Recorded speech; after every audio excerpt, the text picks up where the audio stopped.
Hello sa lahat! Meron na naman tayo rito, Poco M3, ang model nito M2010J19CG.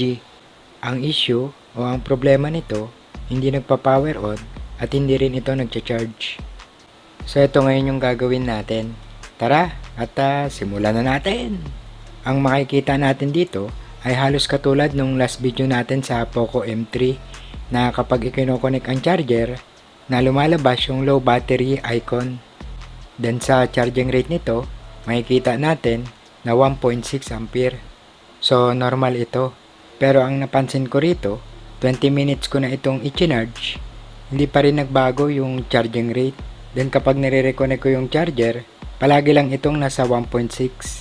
So ang common issue ng mga ganitong model o unit, kapag no power, not charging, at auto EDL, kadalasan nagkakaroon ng problema sa network power supply section. Pero dito sa kaso ng ginagawa natin, battery ang may problema rito. So hindi kaagad natin mapapansin na sira ang battery dahil una, 1.6 yung charging rate.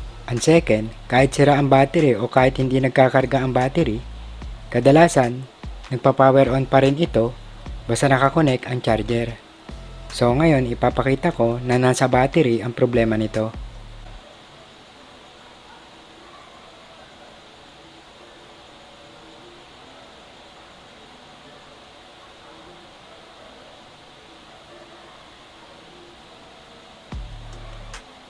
So ngayon i-reheat ko na yung network power supply IC at i-disconnect ko na din yung dalawang capacitor. So ngayon i-testing na, makikita nyo dyan na ganun pa rin yung problema. Then ang charging rate 1.6 pa din. So ngayon kakapitan ko naman ito ng pan-testing na battery. Makikita natin dyan na lumabas na yung Poco at nag-charge ito. Then nag-power on na din ito. Pag ganyan, okay na yan.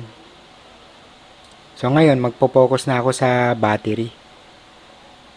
Sa battery, lalo kapag hindi pa bloated, ang kadalasang naisira dito, yung tinatawag na thermistor, current resistor, current sensor, fuse, o fuse resistor, o kung ano man yung tawag dito. So ang gagawin lang dyan, tatanggalin at ija-jump or ija-jumper. Or maaari din na i-replace kung sinisipag kayo. Dito sa ginagawa natin, ang mali at ang natutunan ko dito, dapat una pa lang, itinesting ko na tong i-power on sa pantest natin na battery o sa digital power supply para agad na malaman kung good ang motherboard. So okay na din dahil na-disconnect na natin yung dalawang capacitor na nagiging sanhi ng auto EDL. So hanggang dito na lang muna. Sana nakatulong tong video natin at may natutunan tayo kahit na konti, lalong-lalo na sa mga bagong tulad natin.